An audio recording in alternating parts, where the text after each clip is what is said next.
Почитувани граѓани, за оваа точка вчера побарав да се тргне од дневниот ред, но парламентарното мнозинство беше немо на овие барања и истото не го прифати. Зошто го побарав ова?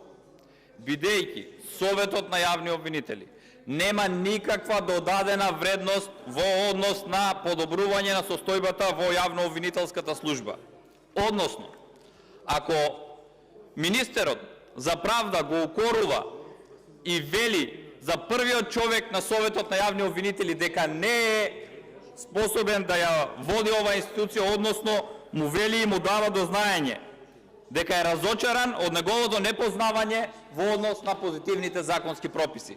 Што понатаму очекуваме од другите членови и самото тело кое што треба да функционира, а има надлежности да ја подобри состојбата во јавното обвинителство, која е единствена институција која треба да се занимава со прогон на оние кои што го кршат законот.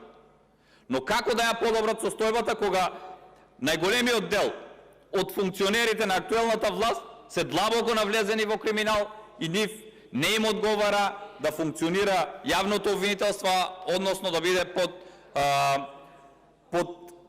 поставен под режим или по хиерархија и Советот на јавни обвинители кои што имаат воспоставено свој систем на функционирање, како што и самата обвинителка господјата Ленче Ристовска потенцираше дека некој треба да се јави во Советот на јавни обвинители за да биде избран или унапреден во одредено јавно обвинителство или како да постапува понатаму.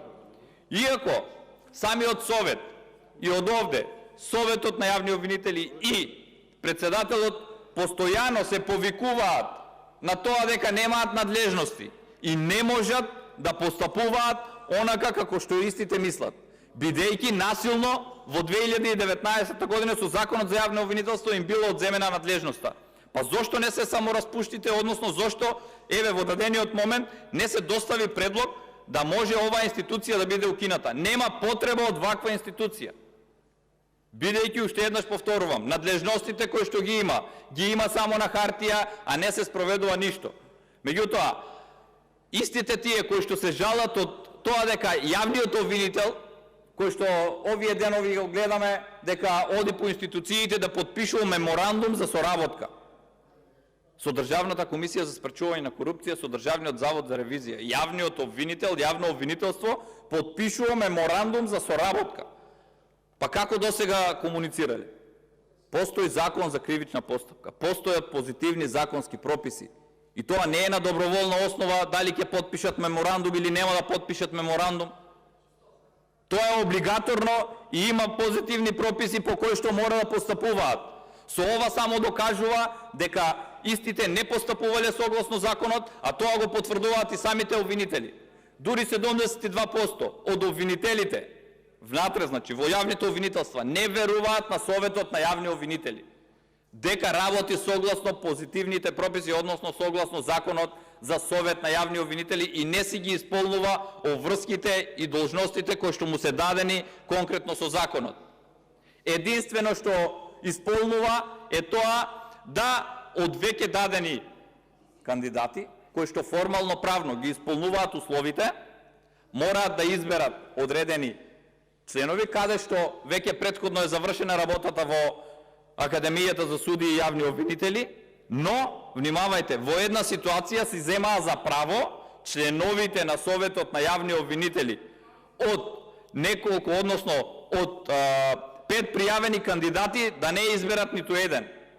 Кое е образложението? По кој основ истите имаат право да не изберат обвинители во повисоките обвинителства? Или повторно се доаѓа до она дека некој треба да крене телефон за да овие постапат и да соберат кворум, да можат да постапуваат по дадените предлози и да си ја извршуваат обврската, која што впрочем ни оддалеку не ја извршуваат. Сето ова е причинско-последична врска за тоа што се случува. Ако минатата година разговаравме за доверба од 3 до 4% во правосудниот систем, односно судовите и јавните обвинителства, оваа година сме под 1%.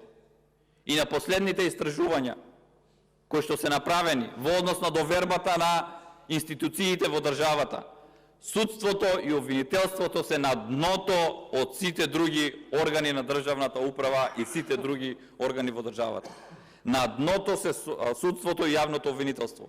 И која ни е потребата во дадениот момент, вие како парламентарно мнозинство, после 16 месеци од објавување на огласот за избор на членови на Советот на јавни обвинители, дури денес, да дојде на дневен ред да се избира член на Советот на јавни обвинители.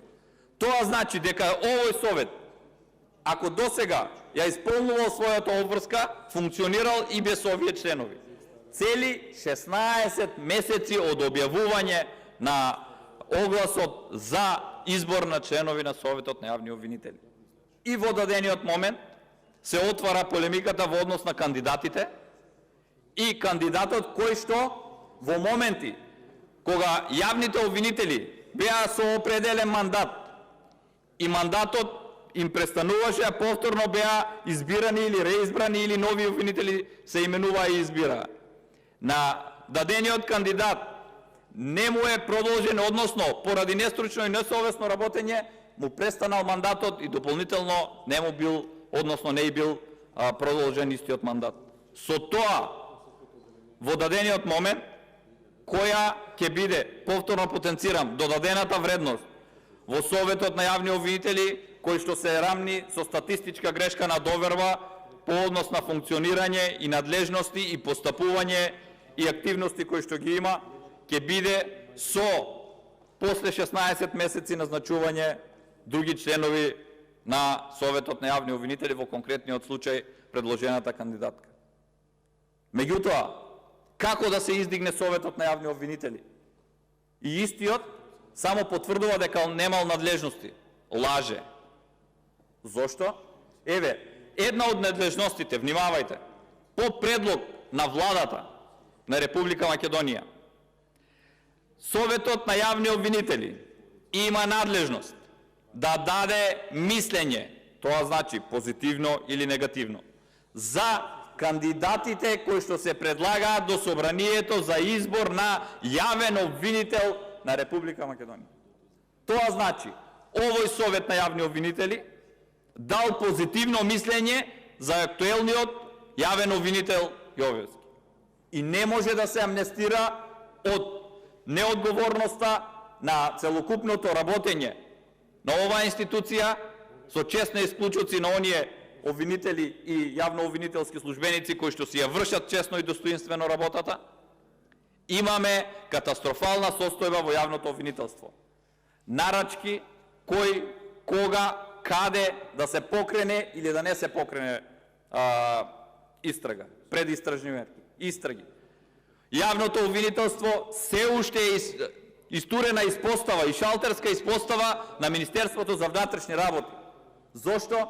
Бидејќи не им се профункционирани самите истражни центри. Се уште се подпираат на Министерството за внатрешни работи, каде што раководи министер од извршната власт, односно извршната власт има директно влијание за тоа кој ќе биде прогонуван во дадениот момент по потреба и за потребите единствено на извршната власт. И затоа овде се докомплетира и сето ова незаинтересираност од страна на парламентарното мнозинство и сакање да се изберат кандидати по нивна мерка е во таа насока. Бидејќи не можат да се амнестираат и одредени поединци од самата парламентарно мнозинство кои што се повикуваат дека реформите во правосудството требало да бидат со консензус и заеднички. Одговорноста е единствено на парламентарното мнозинство и на извршната власт, бидејќи преку законските решенија треба да ги регулираат постапувањата и начинот на работа на овие органи, без директно да влијат. А тие инволвираат своји луѓе по оној ланец кој што ви го објаснив и затоа имаат директно влијание. И затоа јавниот обвинител и Министерството за внатрешни работи имаат разлика, внимавајте, од фрапантни 20.000 предмети кои што се дали во предистражна постапка или истражна, кои што се однесуваат на непознати сторители и по потреба ги дознаваат кои се оние сторители и ги вадат на виделина. Затоа овој избор не треба да помине и треба овој орган да се распушти.